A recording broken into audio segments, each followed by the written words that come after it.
ستره هستی وچی یو څه وخت لاره پاته وای کاش چې د تقدیر د فیصله خو یو څه شاته وای. د شهید منصور صاحب یو ویاړمن موقف د خوځښتونو عمر هم د انسان د فردي ژوند په څیر وي چې سړې تودې لوړې او ژورې فرصتونه او ابتلاوي او بیلابیل حالات ورباندې راځي.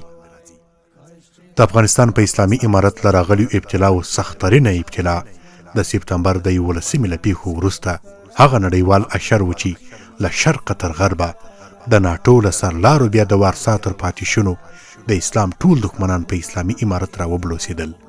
له هغه وروسته د اسلامي امارت لپاره دوهمه امتحاني مرحله 1494 لمریز کال و چې له 2015 میلادي کال سره سمون خوري. 2015 میلادي یا 1494 لمریز کال د اشرف غني د واکمنۍ لومړنی کال و. نوموړي چې یوې خواته یې د امریکا سره امنیتي تړون امضا کړی و، بل اړخ ته یې په داخلي او منطقوي کچه د اسلامي امارت د کمزوري کولو لپاره په خورا ژوره او سنجول شوي طریقه کار پیل کړ. اشرف غني وتوانید چې د امریکا، چین او پاکستان په ګډون د 4 اړخیز فورم تر عنوان لاندې یو نوی بهیر رامنځته کړي چې هڅه به کوي په اسلامي امارت بیلابیل فشارونه راوړي او طوعا یا کرهن یې د خبرو میز ته کېنوي. د دې فورم فعال لوبغاړي د افغانستان لپاره د امریکا خاص استازی ریچارډ اولسن، د پاکستان د وزیر اعظم د بهرنیو اړیکو مشاور سرتاج عزیز، د افغانستان لپاره د چین خاص استازی دینګ شیجون او د اشرف غني د خارجه وزارت مرستیال حکمت خلیل کرزی. دا بهیر چې مطبوعاتو هم پراخ انعکاس ورکاو په ډیر قوت پیل شو. کابل او اسلام آباد ته د دواړو هیوادو د بیلابیلو سیاسي چارواکو، پوځي مشرانو او استخباراتي لوړرتبه مسؤلینو سفرونه د هرې ورځې خبره وګرځېده. رسنیو مسلسل ویل چې هغه د 4 اړخیز فورم له لارې طالبان په لومړي ځل له اشرف غني سره مخامخ مذاکراتو ته حاضرېږي، خو په عمل کې هیڅ هم نه معلومېدل. 4 اړخیز فورم حتی 2 ځله هڅه وکړه چې د جعلي یا اجباري مذاکراتو نمایش هم وړاندې کړي. یو ځل د طالبانو له جعلي استازو په استفاده د چین د ارومچي په هوایي ډګر کې د مذاکراتو یوه نمایشي غونډه دایره شوه. بل ځل د پاکستان په مرې کې ورته جعلي مذاکرات جوړ شول.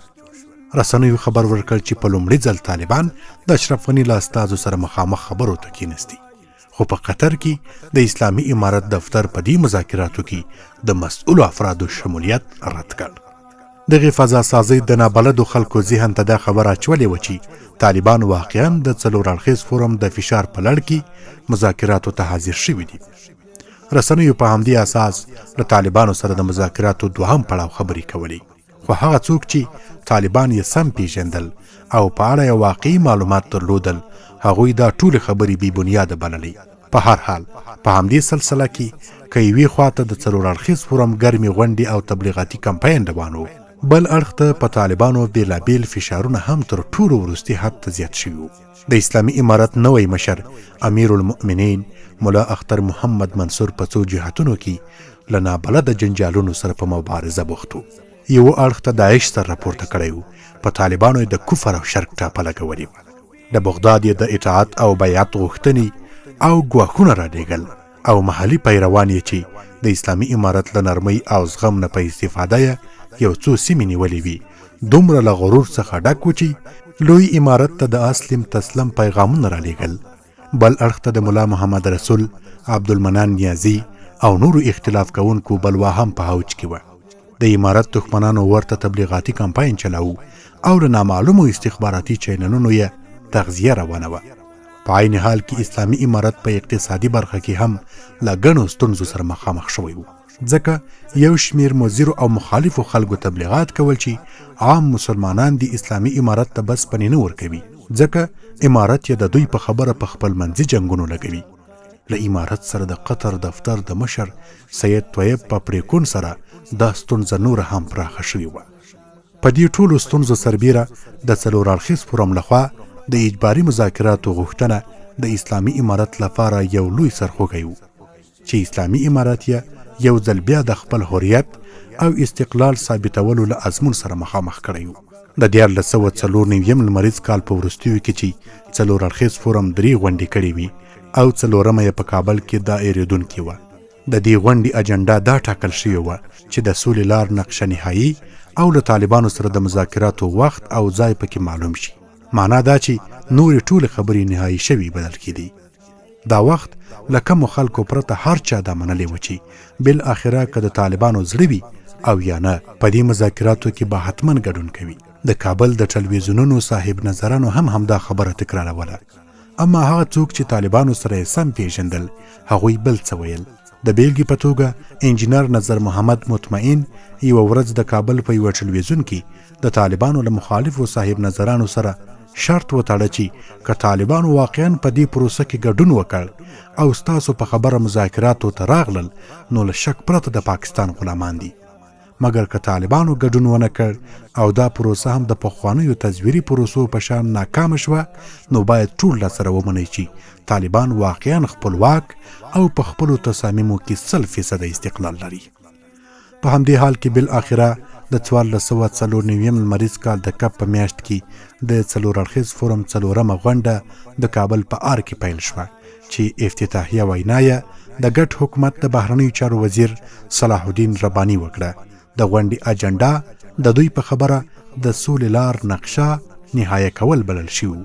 هغه دا چې د غونډې په ترڅ کې د راتلونکو مذاکراتو ځای او وخت دواړه تعیین شول. د غونډې په توافق نامه کې راغلی و چې طالبان به 2 اونۍ وروسته په اسلام آباد کې د مذاکراتو پروسه کې رسما ګډون وکړي.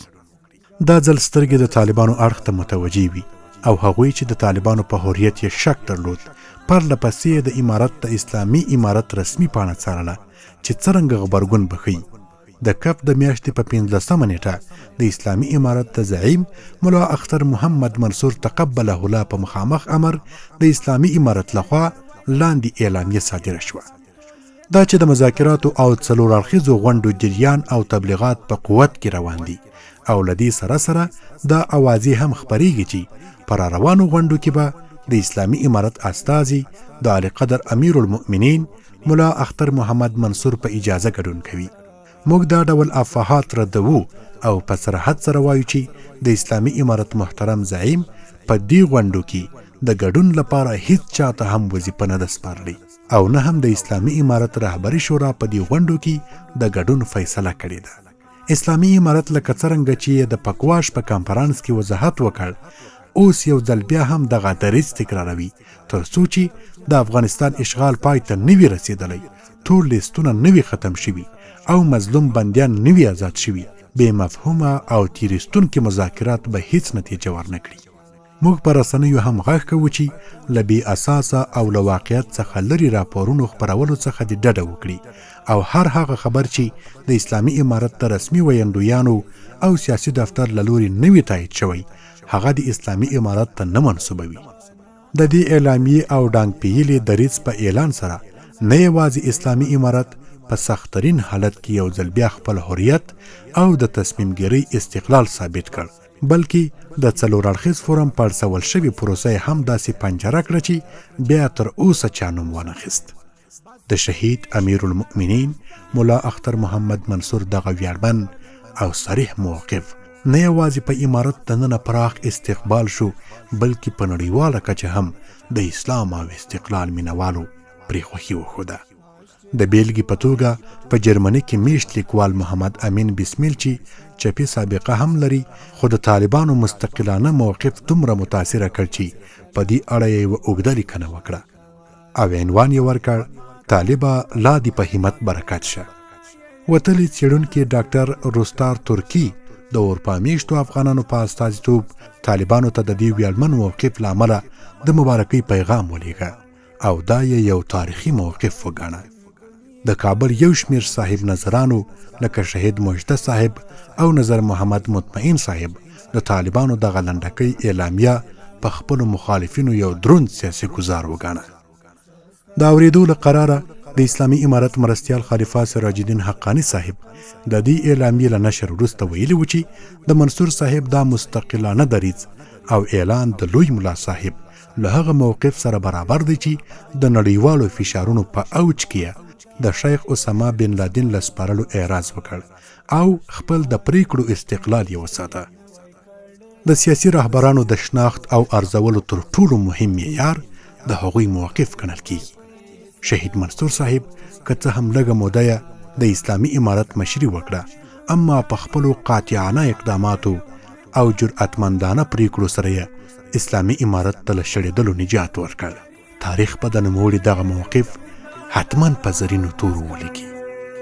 کاش چې په ژوند دنیا برخمن له ملاقات وای، کاش چې د تقدیر د فیصله خو یو څه شاته وای، څه ستره هستي وه چې یو څه وخت لا راپاته وای، کاش چې د تقدیر د فیصله خو یو څه شاته وای، څنګه غیبانه او نادیده سودا یې وکړله، کاش چې دا سودا یې نه وای کړې یا خو ماته وای، کاش چې دا سودا یې نه وای کړې یا خو ماته